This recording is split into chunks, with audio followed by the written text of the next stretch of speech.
Եթերում Impulse podcast-ն է, բարև ձեզ հեռուստադիտող բարեկամներ։ Հիշում եք, օրեր առաջ ես համացանցում մի այսպիսի գրառում էի արել, որ տաղավարներում Հայաստանի Հանրապետության հեռուստաընկերությունների, YouTube-յան ալիքների տաղավարներում մշտապես հյուրընկալվում են այս կամ այն քաղաքական գործիչները, տարբեր կազմակերպությունների ղեկավարներ, մի խոսքով հայտնի մարդիկ։ Ես ձեզ հետ միասին փորձեցի կոտրել այդ կարծրատիպը եւ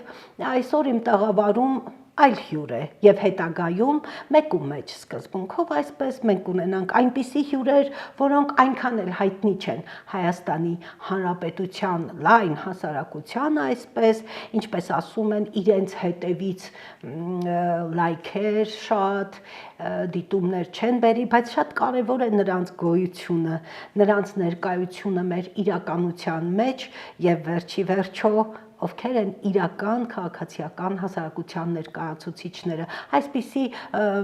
մտածելակերպ կա բոլորի մոտ, որ քաղաքասարակության ներկայացուցիչները պարտադիր հասարակական կազմակերպությունների ներկայացուցիչներ են կամ զանգվածային լրատվամիջոցների ներկայացուցիչներ, ոչ, դա այնքան էլ այդպես չէ։ Քաղաքասարակության ներկայացուցիչները նրանք են, ովքեր մասնակցում են։ Այսօր իմ տաղավարում հյուրընկալել ենք Սերգեյ Դարփինյանին, Հայաստանի Հանրապետության քաղաքացի, Լոռու մարզի Կուրթան գյուղի բնակիչ, մարդ, որը մասնակցում է, որը ակտիվ է։ Բարև ձեզ, շնորհակալություն, որ իմ հրավերն ընդունել եք։ Իհարկե դուք այնքան էլ անհայտ չեք, ինչպես ես իմ ներածական խոսքում ասացի, ձեզ բոլորը ճանաչում են հեղափոխության օրերից եւ նաեւ դրանից առաջ, այն ժամանակ, երբ ընդդիմադիր լինելը մի քիչ բարդ էր, բայց դուք ընդգծված, ներկայանալի ընդդիմադիր էիք եւ փոքր համայնքի ներկայացուցիչ։ Գանք ակունքներից։ Սկսենք։ Ոնց ստացվեց, որ փորձեցիք, չգիտեմ, դա քաղաքականությամբ զբաղվել էր, թե իրապես քաղաքացիական հասարակության ներկայացուցիչ լինել, դուք ընդդիմացաք նախկին իշխանություններին եւ սկսեցիք աջակցել քաղաքացիական պայմանագրին, որը այն ժամանակ ոչ իշխանություն էր, ոչ էլ լայն մասաներ էին գնում նրանց հետևից։ Ակտիվ քաղաքականությամբ սկսել եմ զբաղվել 2012 թվականից։ Հիմնականում մասնակցում էի ՀԱԿ-ի կազմակերպած երթերին, հավաքներին, հետո դեմ եմ շարժումը ձևավորվեց, այնտեղ եմ մի քանի անգամ մասնակցել, հիմնականում չեմ խոսացել ոչ միտեղ, բայց նաև մասնակցել եմ ոչ քարոզարշավին դեմ եմ սահմանադրական բարեփոխումներին, Էլեկտրիկ Երևան, հետո ձևավորվեց քաղաքացիական պայմանագիր հասարակական կազմակերպությունը, մի անգամից անդամակցեցի, որովհետև Նիկոլ Փաշինյանի հետ ունեի լավ հարաբերություն, եւ այդպես շատ։ Եթե 7 տարի, շուտով 8 տարի հետ նայենք, ինչի համար էիք դուրս եկել փողոց, որն էր գլխավոր մոտիվացիան։ Փողոց դուրս ենք եկել անարդարության դեմ, որովհետև Հայաստանում այդ ժամանակ եթե անկեղծ լինենք տիրում էր անարդարություն, չկար սոցիալական արդարություն, եւ դրա համար ինձ թվում է բոլորն էլ միաժամանակ ընդվզեցին ու հասան արդյունքի, այ արդյունքը արդեն հարաբերական է ասված։ Ահա, այ արդյունքը արդեն հարաբերական է։ Սկսվել է հիասթափության փուլ ձեզ մոտ, հիասթափության շրջան։ Մոտ 1 տարի անց։ Մի պահ կար կոնկրետ, մի թեմա կար, թե դա երկար գործընթաց էր, որ հանգեց հիասթափության։ Երկար գործընթաց էր, մի պահ ես չեմ կարող ինչ-որ մեկից հիասթափվել ու ասեմ ես ձեզ դեմ եմ։ Դա ամիսների, մոտավորապես 1 տարի անց ես ասեցի, որ ես այլևս չեմ կարող իշխանության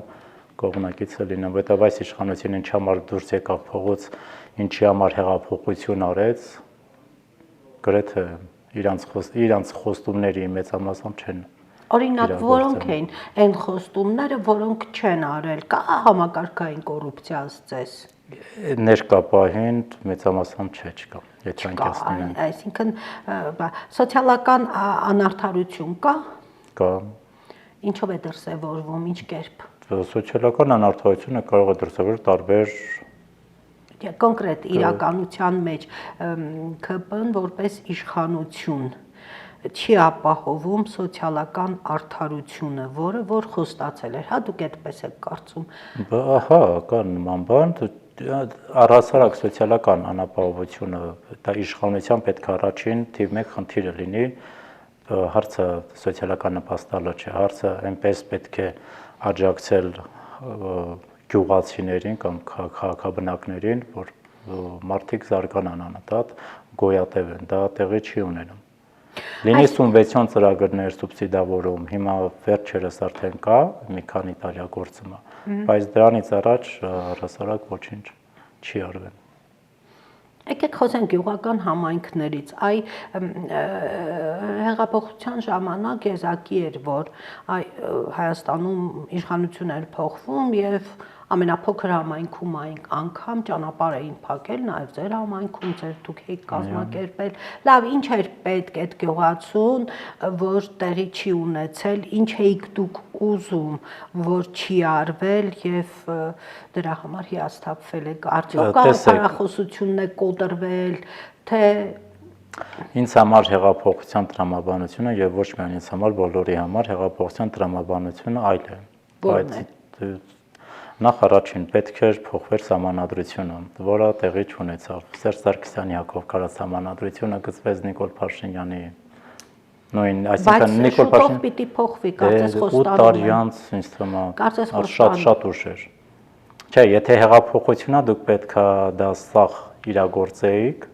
ու ոչինչ իրագործեցին։ Ամենքն իրանց տականկյունում տեղավորվեց։ Ու այդպես շարունակ։ Բուն հեղափոխություն ինձ թվում է պետքա տեղի ունենար սահմանադրական փոփոխություններով։ Բայց Նիկոլ Փաշինյանը տեղավորվեց Սերժ Սարգսյանի հակով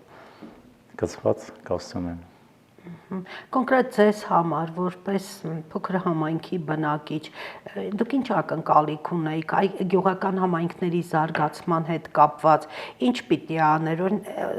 ես օրինակ բերեմ, օրինակ այս ասֆալտապատումը ձեզ դուր չի գալիս։ Իհարկե դուր է գալիս։ Ահա, համայնքներ կան, որ երբեք իրենց իրենց կյանքում ասֆալտ չեն տեսել, բայց այսօր միջհամայնքային ճանապարհները նույնիսկ կապված են իրար, մաքուր ասֆալտապատ։ Դա շատ հաճելի փաստ է, որ ճանապարհն են ասֆալտապատվում, բայց Անակուրթան գյուղի Գյուլաքաղաքից Կուրթան անկա ճանապարհված 2009 թվականին ասֆալտապատ էր արդեն։ Նորություն չի հիմա մեզ համար, բայց հիմա արդեն մենք ունենք դրա կարիք, որ պետքա նոր ասֆալտ, որտեղ ճանապարհները գրեթե անանցանելի են։ Նոր ասֆալտապատած ճանապարհները։ Չէ, հին, արդեն նորի կարիք ունենք, էլի։ Քանի տարի առաջ են։ 15 տարի առաջ։ Հա, այսինքն նախկիններն են ձեր Հա, նախկիներ ժամանակ մենք ունեցել ենք ասֆալտ։ Հա։ Այսինքն նախկինները ասֆալտ անում էին գյուղերում։ Դե բնականաբար անում են, ոչ այս մասշտաբին հիմա կա։ Այո։ Ինչ այս իշխանության մոտ իդեալականը ստացվում է, ասֆալտապատումը, ողջունելի է, օրինակ ես մեքենա քշողեմ, ինձ հաճելի է եւ լավ ճանապարհներ են։ Շուրջ բոլորս։ Այնուամենայնիվ չեք կարծում, որ համայնքները пассивություն են դրսևորում։ Օրինակ փոքր համայնքների մասին է խոսքը։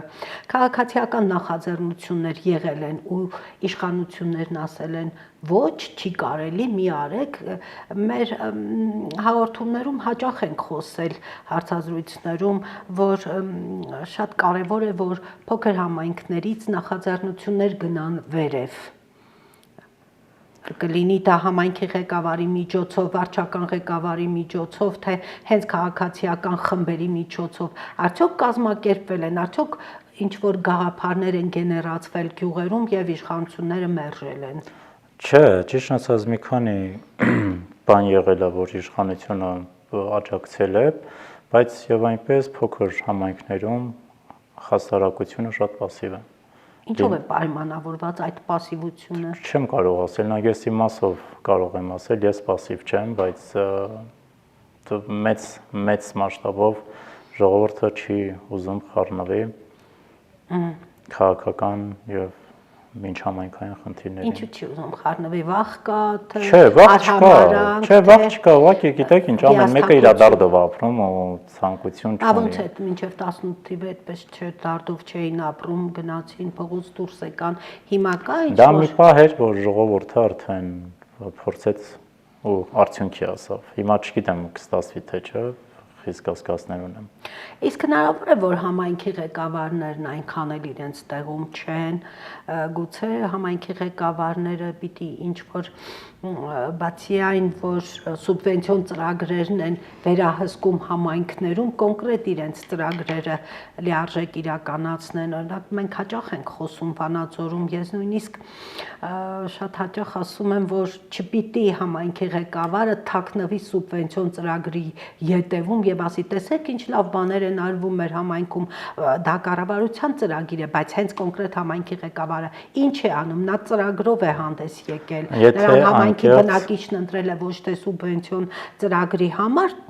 այլ համայնքում որոշակի ծրագրեր իրականացնելու համար, հա, այդպես չէ։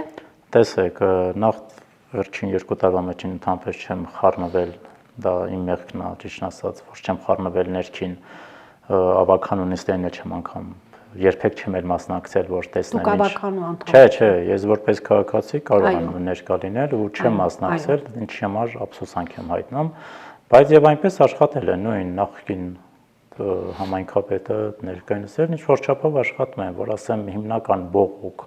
ունեն ժողովուրդը, չունեն, բայց կարող են ավելին ու չի ստացվում, չգիտեմ։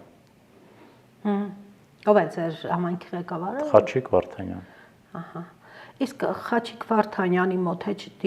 գնում են քաղաքացիները։ Բնականաբար գնում են։ Ինչ որ չափով ընթառաջում են։ Ոչ անձնական խնդիրներով։ Քաղաքացիական նախաձեռնություններով, համայնքի զարգացման հետ կապված ինչ որ ծրագրերով։ Միգուցե անկեղծ ասած վարումը նաև նրա մասին է, որ աջակցեն քաղաքացիական նախաձեռնությունները։ Չէ, ես օրինակ տեղյակ չեմ, բայց ինձ թվում է կլինի 1-2 դեպք կարող է եղած լինի, ես չեմ տիրապետում։ Ձեր գյուղը եւ տարածաշրջանը ձեր զբոսաշրջային հիանալիներ ուժ ունի։ Արդյոք իրագործվում են ծրագրեր, որոնք կզարգացնեն զբոսաշրջությունը եւ զբոսաշրջիկը կնախընտրի ձեր տարածք գալ։ Տեսեք, Կորթան գյուղը առհասարակ ունի շատ գեղեցիկ տեսարան դեպի ձոր, դեպի անտառ, ունենք պատմամշակութային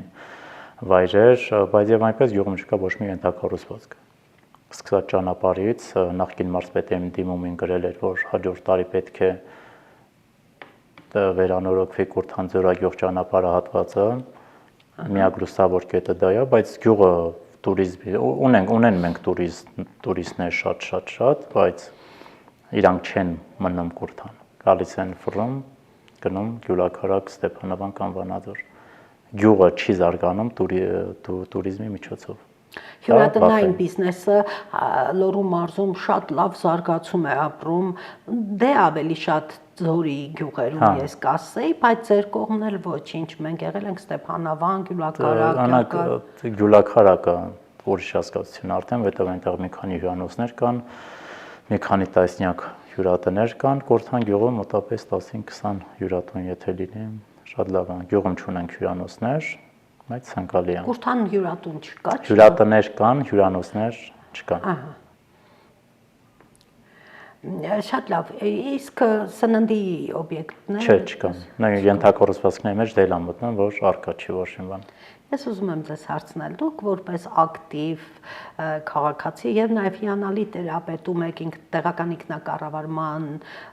մարմինների գործունեությանը եւ այլն, ինչու ինքներդ չեք նախաձեռնում գյուղական բիզնես։ Եթե չեմ սխալվում, ինչ որ շրջան դուք ինչ որ բան նախաձեռնեցիք, չգիտեմ, պատմեք այդ մասին։ Ահա, տեսեք, ես վերջին 7-8 տարում զբաղվում եմ, երբ Հայաստան է լինում զբաղվում է туриզմով, հիմա եւս ես զբաղվում եմ туриզմով, բայց սեպտեմբերից այս կողմ туриզմը մեր մարզում մահանում է մեծամասամբ։ Ինչով է պայմանավորված։ Գրավչությունն էլ չի լինում։ ամեն ինչ պայմանավորված է ճանապարհն, ճանապարհներից, հա, դա ամեն ինչը ներառվում է։ Մեզ մոտ չենք սիրում մենք զմերը հանգստանանք, մենք սիրում ենք ամառվա եղանակներին գանք փոշոտում, տաղավարներ եւ այլն։ Բայց մեջը գուցե դա ժամանակի ընթացքում զարգանա եւ Բայց ինչ կարելի է անել, օրինակ չեք մտածել, ես գիտեմ դուք շատ լավ մտածում եք այս ուղղությամբ, ձեր նաեւ ստատուսները, նախկին գրառումներն եմ հիշում, գյուղը գրավիչ դարձնելու, տարածքը գրավիչ դարձնելու համար ինչ կարելի է անել։ Պետք են գործարարներ, հա, դա կիսատ մնաց, որտեղ ֆինանսական խնդիրներ առաջացավ, տեսեք, եթե գյուղը զարգանա, գյուղեն պետք են բարերարներ կամ բիզնեսմեններ, որ կան մտնեն իրանց օբյեկտները սարքեն, լինի հյուրատուն, Արաքսանենդիկետ, բայց չգիտես ինչու Կուրթան գյուղը շատ գեղեցիկ տեսարան ունի ու գյուղը շատ պասիվ է։ Դե ես դրա պատասխանը չեմ կարող տալ։ Նույն տեսակ գյուլաքարակը օրորի զարգանում է, որտեղ մեծ ներդրողներ են գալիս, բայց մեզ մոտ դեռ պակասում է։ Պատճառը չեմ կարող նշել։ Ես ասեմ, ես շատ հյուրատներ եմ գնացել աշխատանքի ծրագրերի բերումով, մեծ մասը 80-90%-ը հենց իրենք քաղաքացիներն են արել ներդրումներ, բանկային գրառումների։ Հիմա գյուղում էլի կան, մարդիկ իրանց խոնարհարներով սարքել են, բայց 15-20 հյուրատնով դու չես կարող համենք զարգացնել։ Բայց այդ 15-20-ը աշխատում էլի արժեք։ Հա, մեծամասամբ այո։ Գոհ է։ Գո չեն, որտեղ արդեն այս ժամանակահատվածում, հա, չկա։ Հա, այսինքն կարելի ասել բոլոր գյուղերում կա խնդիրը ձմեռ, Հա, բոլոր գյուղում ինձ թվում է դա ժամանակի ընթացքում արդեն մենք էլ մեր մեջ էլ փոփոխություններ կլինեն։ Բոլոր դեպքերում ձմեռը ոչ միտեղ գրավիչ չէ, ոչ միայն գյուղերում, նաև քաղաքում, բայց գյուղը ամեն դեպքում սիրունն է, ձեր Կուրթան գյուղը, ձեր տարածքը շատ լավն է։ 4-5 ամիս ունենում եմ հյուրեր բարբերաբար, տարբեր շրջաններից, հիմնական Երևանից որ գալիս են, ֆանտաստիկ գեղեցկություն է, չգիտեմ, ես միշտ եմ սիրում իմ գյուղը գովամ, մարդիկ գալիս են, մեկ օր մնում են առավելագույնը, թողնում գնում են, բայց եթե լիներ զբաղվածություն գյուղում, ես վստահ եմ, որ մեկ օրը կդառնա 2 օր, 2 օրը 3 օր, բայց չունենք։ Չունեք գաղափար, որ այդ գաղափարի շուրջ համախմբվեն մարդիկ։ Գաղափար ունենք, բայց գաղափարի հետ մեկտեղ ֆինանս է հարկավոր, որը մեր օրերում բանկից վարկ վերցնելը ռիսկային է գաղափարի համար ձեր։ Սկզբնականի համար բնականաբար, որովհետև առնվազն 2-3 տարին դու պետք է իմանաս, երբ նոր բիզնես ես հիմնում, չես կարող պլյուսով դուրս գալ ու դա խնդիր է։ Իսկ փորձել եք միջազգային ծրագրերի միջոցով ինչ-որ։ Մի անգամ փորձել եմ NABU հիմնադրամի հետ, բայց կարծեմ COVID-ը պատճառ հանդիսացավ։ Առհասարակ ոչ միայն գյուղական համայնքում, Հայաստանում փոքր բիզնես սկսելը, աշխատունակ բիզնես, հերոսություն է այսօր։ Չէ, ինձ թվում է, եթե համարձակ ճիշտ մենեջմենտ անես, ինձ թվում է Օրինակ, եթե դուք քաղաքում ապրեիք, Վանաձորում, կանեիք ինչ-որ բան։ Հա, բնականաբար, Օրինակ, ինչ կյանքը, ես ճիշտ ասած, եթե իմ հետ ինչից խոսան, ես մենակ туриզմից կխոսամ, որովհետև ինձ շատ կոմֆորտ զոնա է։ Այո, շատ կոմֆորտ զոնա է եւ ձեր տարածքն էլ ուղղակի նվեր է туриզմի համար։ Ասած ուղղակի ֆինանս ամեն ինչի մասին, ինչի մենք մասին հիմա խոսենք, վերջում գալու ենք մեկ կետի դա ֆինանսն է։ Կամ ներդրողների հետ կարող են Իսկ գուցե հարկային քաղաքականությունը, շատ են հարկերը, դա է նաև Դե տանց հստակ ինչ-որ փոփոխության ենթարկվեց հարկային քաղաքականությունը, բայց չեմ ուսումնասիրել։ Շուկայի բացակայությունը, պետական աջակցությունը, պետական աջակցություն գրեթե կա туриզմի վարչությունը, բարբերաբար հետևում եմ, բայց երբեք չեմ առնչվել։ Շատ կցանկանամ առնչվեմ, միգուցե չի ստացվել ուղղակի չեմ կարող ասել ինչ։ Գուցե քաղաքական ինչ-որ դրդապատճառներ։ Չէ, չկա նման բան, ուղղակի դեպի չի ստացվել, դե չեմ ելի։ խորացել ինչու։ Դուք դեռ այն տարիքում եք, որ կարելի ասել երիտասարդ։ Վերջ տարեսա 35 եմ։ Հա, դեռ գյուղի, այսօր գյուղի երիտասարդը ում է հավատում, ինչու չի ցանկանում մնալ գյուղում, հեչ խորացել եք այս խնդիրների շուրջ։ Տեսեք, գյուղը երիտասարդությունը գնում է գյուղից։ Տեսեք, եթե դուք այս թուղթը ինձ տակ ասեք լրացրեք գյուղի խնդիրների մասին, կարող է չբավականեցնի, որ գյուղի խնդիրների մասին գրենք։ Նույնը երիտասարդները։ 3 կարևոր խնդիր թվարկեք, որի պատճառով երիտասարդը չի մնում գյուղում։ Աշխատանքի Բացակայություն։ բացակայությունը, երկրորդը աշխատանքի բացակայության այդտեղ առաջանում է սոցիալ, եթե տղան արդեն չափահասադառնում, սոցիալ-տնտեսական խնդիրներ չի առաջանում։ Դա երկուս, երրորդն էլ որասեման արդարություն սուտ կլինի, չկա նման բան, երևի զուտ էլի ենթակառուցվածքները, որ մայրաքաղաքից հեռու բնակավայրերը ուղղակի չեն ապրում։ Բառեզբուն իմաստով։ Հիմա կոնկրետ դուք ինչով եք զբաղվում։ Ես հիմա ոչ մի բանով։ Այսինքն Անաշխատանքով։ գործազուրկ եք, Հա, գործազուրկ եմ։ երիտասարդ գործազուրկ, մարդ, որը իր հետևից բազմաթիվ մարդիկ է տարել, գաղափարներ գեներացրել, այսօր գործազուրկ է, հա։ Հա, Ով է մեղավոր։ ես երևի, որ սկզբունքներս վեր եմ դասել, քան սեփական կարելի։ Սկզբունքները պահպանվում են, թե փոխվել Բնականաբար, են։ չէ։ Եթե նոր շարժում լինի, դուրս կգաք էլի փողոց։ Այ, տեսեք, եթե ես գտնեմ, որ կա մաքուր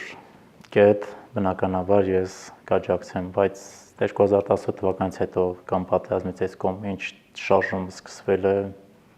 հավատ չի նշանջել։ Կարող է նախկին դեպքը ինձ դաս է եղել, չեմ ուզում վստահեմ, չգիտեմ։ Բայց կցանկանամ լինի, բայց միջև այսօր ես չեմ տեսնում։ Ինչ սխալներ են թույլ տվել մինչև հիմա փողոց դուրս եկած շարժումները, որոնք Տեսեք, չեն եկել։ իշխանությունը Անձերով է պայմանավորված գուցե, պատմեք։ մեծամասամբ անձերով է հիմնավորված, բայց տեսեք, օրինակ իշխանությունն ասում է թալանչի, ընդդիմությունն ասում է դավաճան։ Թալանչի դավաճան հակամարտությունն է ու հիմնականում իշխանությունն արժան, որովհետև ժողովուրդը ինչ տեսել է վերջին 25 տարում մինչև 18 թվականը, ասում եմ, սրանք չայրած փոքրագույն են։ Ինչ անենք։ Լուչը սրանք հան թե նախկինները։ Բայց մենք չենք մտածում երրորդ ճանապարհի մասին։ Լուսավոր Հայաստանի ասած կա երրորդ ճանապարհ, բայց Որն է այդ ճանապարհը։ Ինչպիսին եք ուզում տեսնել։ Այ տեսեք, ոչ նախկին, ոչ ներկա, թե ով կարող է դա հիմքը դնել, պատրաստ եմ ես իրանց հետ հանդիպեմ քննարկեմ։ Այսինքն, եթե նոր շարժում սկսվի նոր մարդկանցով, դուք պատրաստ եք։ Հա, եթե ես տեսնեմ, որ ներկաների եւ նախկիների հետ իրան կարողություն չունեն, ու ասենց մաքուր են, օրինակ ինչպես 2018 թվականին ինձ համար ելդաշինքը շատ մաքուր դաշինք էր, ու ես մեծ հաճույքով իրանց աջակցել եմ։ Ու ինձ թվում է Հայաստանի բոլոր ժամանակներն ամենաստացված դաշինքը դա երկդաշինքն էր։ Ինչ պահանջներ կդնեիք նոր շարժման առաջ, եթե ընդունեք նրանց։ Տեսեք, գիտեք, 18 թվականից հետո պահանջները շատ կարող ենք դնել։ Սկսած բանակի վերափոխումից, արդիականացումից, արդարադատությունից, ոստիկանական համակարգից, շատ։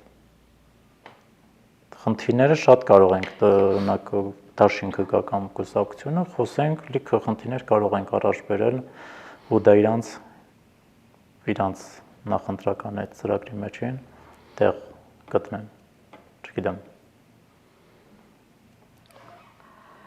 Իսկ ընտրություններին կմասնակցեք տեղական կառավարման մարմինների ընտրություններին ավականու։ Այ, մասնակցել եմ բարբերաբար, ես որպես տեխնացու։ Այո։ Տեսեք, եւս պետք է անենց կուսակցություն կամ դաշինք ձևավորվի, չեմ կարող ասել։ Բայց առաջարկ եղել է եւ 2022 թվականին եւ 17 թվականին։ Չստացվեց ինչ-որ մի բան։ Բայց կմասնակցեմ հաջորդին բնականաբար, եթե Գյուլաքարակ խոշորացված համայնքը չմիանա Ստեփանավանին։ Իսկ եթե միանա, շատ վատ կլինի, մենք տեսեք խոշորացումից, եթե խոսանք, ժողովուրդը միջև արդեն ընտելացել էր այս խոշորացման գաղափարին, հիմա այս միանգամից անցում են կատարում դեպի ավելի մեծ խոշորացում, ինչը դա մեզ կվնասի։ Առանց այդ Կուրթան համայնքը շատ է տուժել խոշորացումից հետո, տեսեք, մեր գյուղի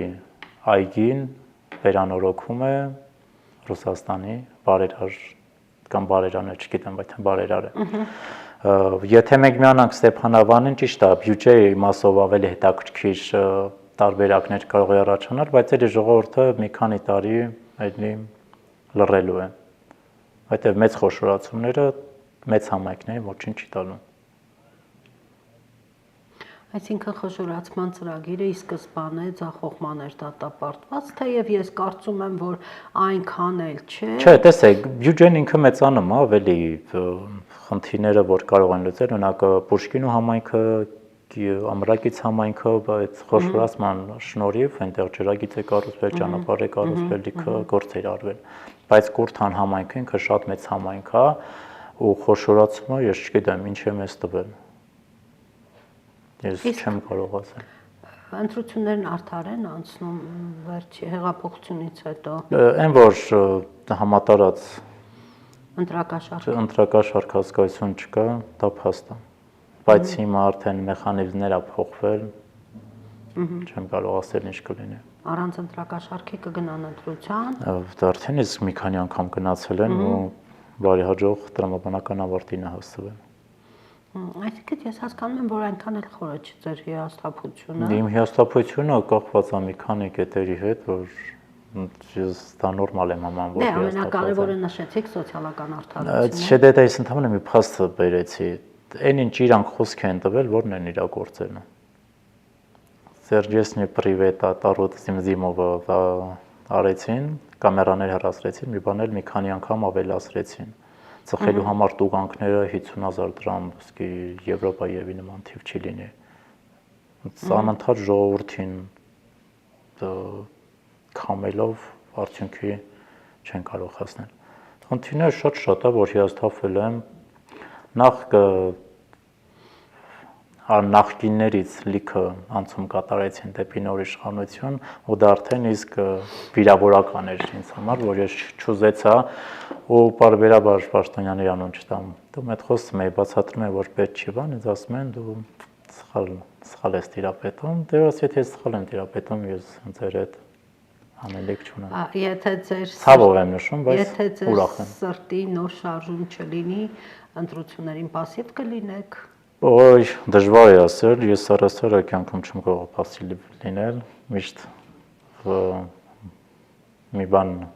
նախաձեռնում եմ, չէ, пассив չեմ լինի։ Օրինակ 21 թվականի ընտրություններից բոյկոտեցի, չմասնակցեցի, մեկ ընտրությունից մեկ օր առաջ գնացի ՌԴ, հիմա չեմ անի նման բան կյանքում։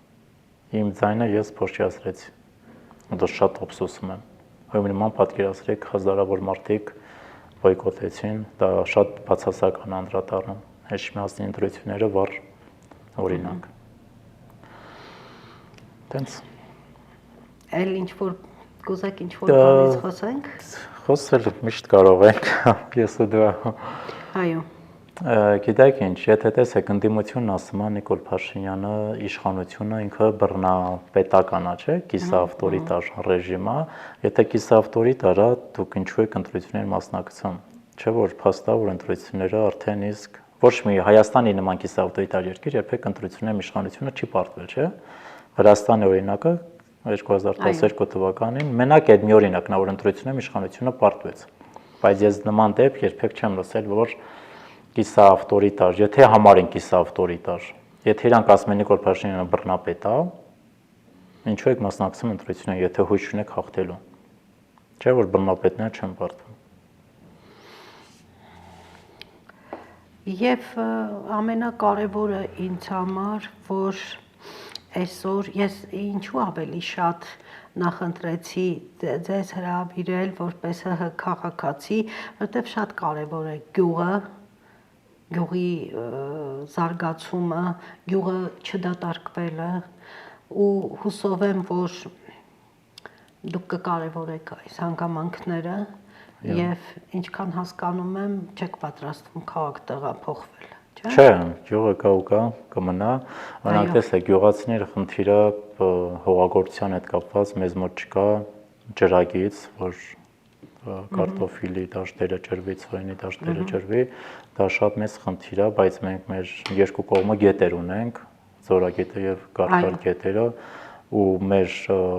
հարյուրավոր հեկտարներ հողերը չի ջրվում, դա մեծ խնդիր է։ Փոխարենը ցանկանում են հեկ կառուցեն, բայց ես մտածում եմ հեկի